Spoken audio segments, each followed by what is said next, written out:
Hi guys, assalamu alaikum. How are you all? I hope you are well. Welcome back to my channel in this new video. Today's video, how to spacing the text in Outlook. So let's started. At first, open your Outlook document.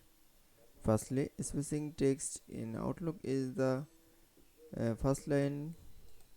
Click is mouse here and going to the home menu option and click for the spacing option. Then any number. It's okay.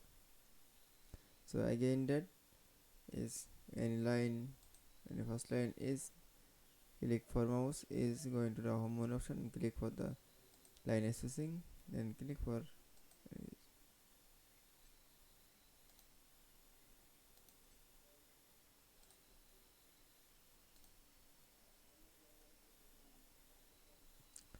then we show the spacing the text in Outlook. I hope to enjoy the video. Please like, comment, share and subscribe my channel. Thanks for watching.